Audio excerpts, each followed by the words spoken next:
Welcome back to All Things Soggy Buns, the podcast where we explore the smoky, savory, and sometimes saucy world of barbecue. You said it. And today, Oh, yeah, and we're today. diving deep into a topic that's near and dear to our hearts and stomachs. Yeah. Smoking ribs. Ribs. Oh, man. They truly are the crown jewel of the barbecue pit. Yes, And, there's something almost magical about the process, transforming these tough cuts of meat into something so tender and flavorful. it really is. Yeah, It's true. It's like alchemy, but with smoke and spice absolutely. instead of potions and cauldrons. Love it. And speaking of magic, we're going to be focusing on a technique that's known for its simplicity and consistent results. The 3-2-1 method. Yeah, the 3-2-1 method is a great starting point for anyone who wants to master the art of smoking ribs. Right. It takes the guesswork out of the equation and provides a roadmap A roadmap. to smoky, fall-off-the-bone deliciousness. Yes. And the beauty of it is that once you got the basics down. You can start experimenting with different flavors and techniques Oh, yeah. to create your own signature rib masterpiece. That's what it's all about. Yes. It's about that personal touch. But first, let's break down the fundamentals. Okay. What makes smoking ribs so special? Yeah. So different from just grilling or roasting them. It's all about the low and slow cooking process. Okay. Unlike grilling, which uses high heat for a quick sear, Yeah. smoking relies on gentle, indirect heat and smoke Yeah. to break down those tough connective tissues. Right. And that's what gives you that melt-in-your-mouth tenderness Oh, yeah. that we all crave in a good rib. It's that slow dance with the heat and the smoke Yes. that unlocks the true potential of those ribs. That's it, So where do we even begin? We've got our smoker ready to go. right? But what about the ribs themselves? Choosing the right ribs is the first step on our journey to rib nirvana.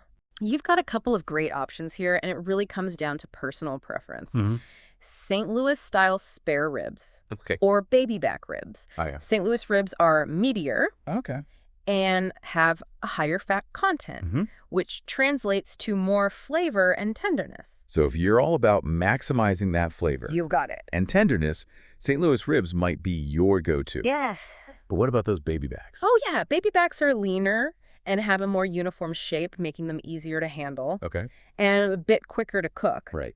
They're also known for their delicate flavor, which makes them a great canvas for showcasing your favorite dry rub and sauce. Okay. So St. Louis ribs for the flavor fanatics. Yeah, Baby backs for the lean and mean crowd. I like it. I like it.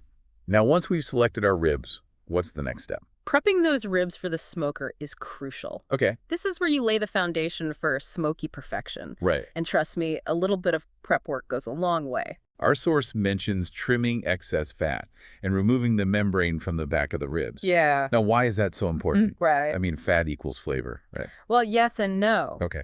While some fat is definitely good for flavor and moisture, too much fat can actually hinder the smoking process. Oh, interesting. It can cause flare-ups in your smoker, leading to uneven cooking Oh, whoa. and an acrid taste.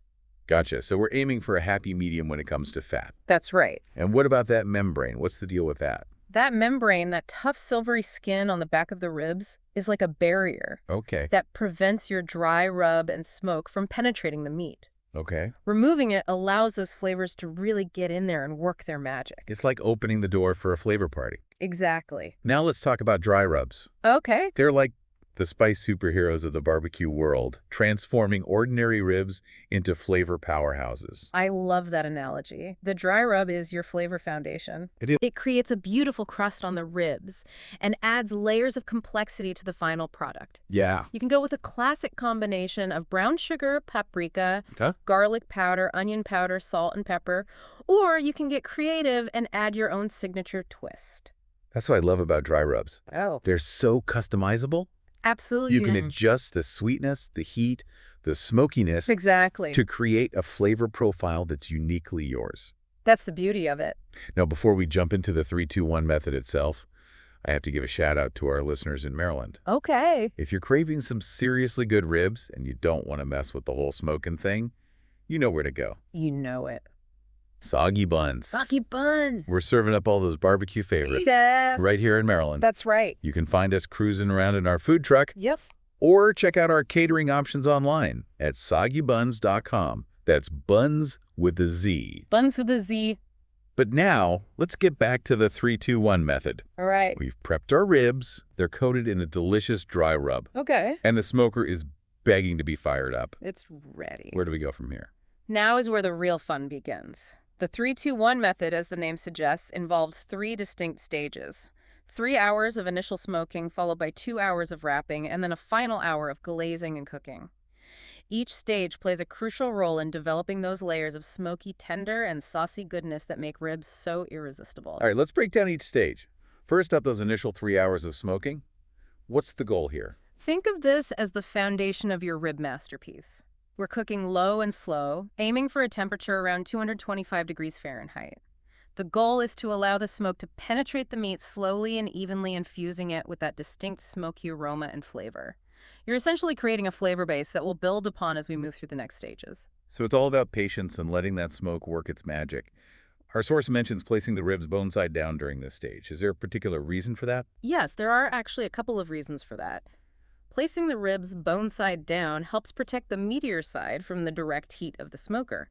Remember, we're aiming for gentle, indirect heat here, not a scorching blast. It also creates a sort of natural rack, allowing the smoke to circulate more freely around the ribs, ensuring even cooking and smoke penetration. So it's like creating a little smoky sauna for those ribs. Yeah. And speaking of saunas, let's talk about wood. What types of wood are best for smoking ribs, and how do they impact the final flavor? That's a great question. The type of wood you use can dramatically affect the taste of your ribs. Hickory is a classic choice, imparting a strong, bold, smoky flavor that pairs beautifully with pork.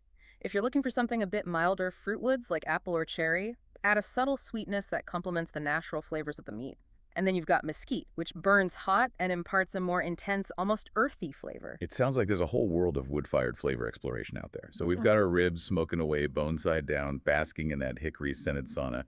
What happens after those initial 3 hours? After 3 hours, it's time to move on to stage 2, wrapping. This is where we take those ribs from smoky to tender. You'll want to wrap those ribs tightly in either aluminum foil or butcher paper. This creates a steamy environment that helps to break down those tough connective tissues, resulting in fall-off-the-bone tenderness. It's like tucking those ribs into a cozy little blanket. Now, our source mentions mopping the ribs with barbecue sauce before wrapping. What's the purpose of that? Is it just for added flavor, or is there more to it? It's definitely about adding flavor, but it's also about moisture. Mopping the ribs with sauce before wrapping helps prevent them from drying out during that steaming process. It also allows the sauce to really penetrate the meat, infusing it with that tangy, sweet, and smoky goodness. So we've wrapped our sauce-slathered ribs and tucked them back into the smoker. What about the temperature? Do we keep it the same as the initial smoking stage? You actually want to increase the temperature slightly during the wrapping stage to around 250 degrees Fahrenheit. This helps to speed up the cooking process and render out some of that delicious fat. So we're cranking up the heat a bit to really get those ribs meltingly tender.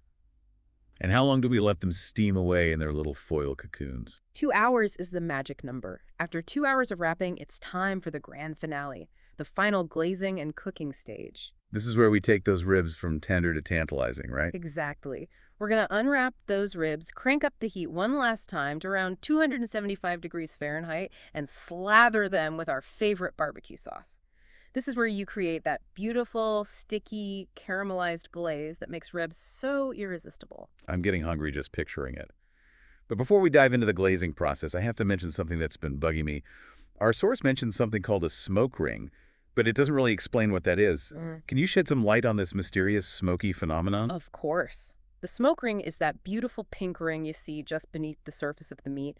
It's a badge of honor for any pit master, and it's a sign that those ribs have been smoked low and slow to perfection. So it's not just a visual thing. It's an indicator of proper smoking technique. But what exactly causes that pink ring to form? It's actually a fascinating bit of food science. The smoke ring is created by a chemical reaction between the smoke and the myoglobin in the meat. Myoglobin is the protein that gives meat its red color. And when it's exposed to smoke, it forms nitric oxide, which binds to the myoglobin, creating that distinctive pink hue. So it's like a smoky love story between nitric oxide and myoglobin. And the result is a visual masterpiece that tastes as good as it looks. Now back to that glazing process. Any tips for achieving that perfect glaze without burning the sauce? Absolutely. The key is to use a sauce that's not overly sugary, as sugar tends to burn easily at high temperatures. You also want to mop the sauce on in thin layers, allowing each layer to caramelize before adding more. And keep a close eye on those ribs. You don't want to let them burn. It's all about patience and attention to detail. Now, how do we know when those ribs have reached peak perfection? You'll want to use a meat thermometer to check for doneness. The ideal internal temperature for ribs is around 195 degrees Fahrenheit. At this temperature, the meat will be incredibly tender and will easily pull away from the bones. That's the sweet spot for fall-off-the-bone goodness. Okay. But aside from temperature, are there any visual cues that tell us those ribs are ready to be devoured? Absolutely. The meat should be pulling back from the bones, and the surface should have a nice mahogany-colored glaze. You should also be able to easily pierce the meat with a fork. So we've reached the pinnacle of rib perfection. They're smoky, tender, glazed to perfection. What happens next? Do we dive in right away? Not so fast. As tempting as it is to dig in immediately, you need to let those ribs rest for about 15 minutes before carving. This allows the juices to redistribute throughout the meat, resulting in a more tender and flavorful final product. It's a crucial step that's often overlooked, but trust me, it makes a world of difference. It's like letting those ribs take a well-deserved nap after their smoky sauna session. And speaking of naps, I could use a little break myself. But before we do, let's remind our listeners about a place where they can indulge in some seriously good ribs without having to fire up their own smoker. Right. If you're in Maryland and craving some mouth-watering barbecue, Soggy Buns has got you covered. We're serving up all those barbecue favorites, from ribs to pulled pork to brisket, all smoked low and slow to perfection. You can find us cruising around in our food truck or check out our catering options online at soggybuns.com. That's buns with a Z. We're passionate about barbecue, and we love sharing our culinary creations with our community. Now let's take a quick break, and we'll be back in a flash and talk about the art of carving those perfectly rested ribs. All right, we're back and ready to tackle the final stage of our rib journey, Yes. carving. We've smoked them low and slow, wrapped them in a cozy foil hug, slathered them in sauce, and let them rest. Now it's time to transform those beauties into individual portions of smoky, tender perfection. Carving ribs might seem intimidating, but with the right technique, it's actually quite simple. And once you get the hang of it, you'll be slicing and dicing those ribs like a true pitmaster.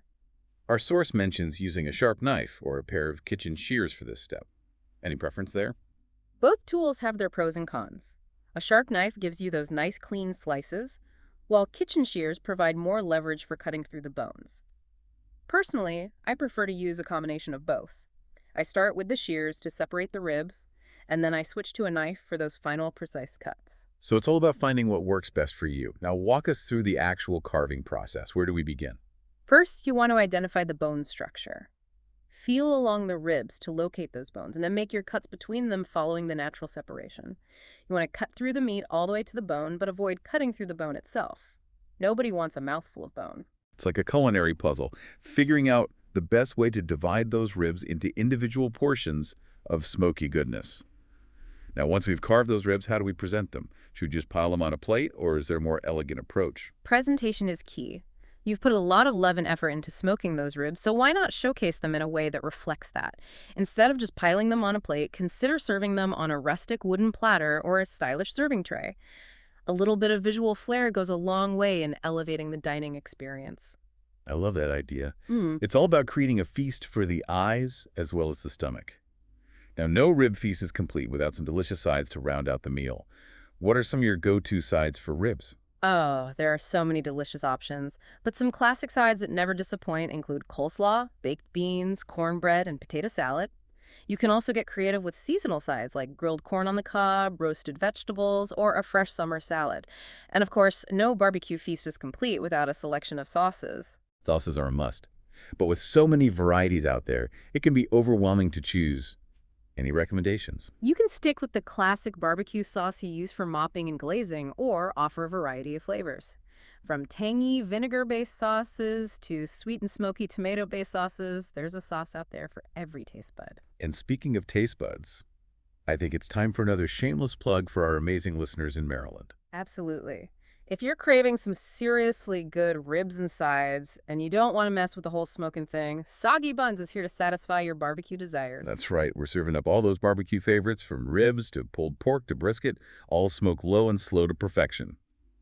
You can find us cruising around in our food truck or check out our catering options online at soggybuns.com. That's buns with a Z. We're passionate about barbecue, and we love sharing our culinary creations with our awesome community. So whether you're a seasoned pitmaster or a barbecue newbie, we encourage you to embrace the smoky goodness and try smoking those ribs yourself. It's a journey of flavor and discovery, and the results are oh so rewarding. And even if you don't have a smoker, you can still enjoy those tender, smoky flavors by visiting your local barbecue joint. Or better yet, by swinging by Soggy Buns in Maryland. That's right. We've got you covered. So fire up those smokers, embrace the smoky goodness, and remember, the most important ingredient in any barbecue adventure is passion. Happy smoking. Thanks for tuning in to All Things Soggy Buns. We'll catch you the next episode.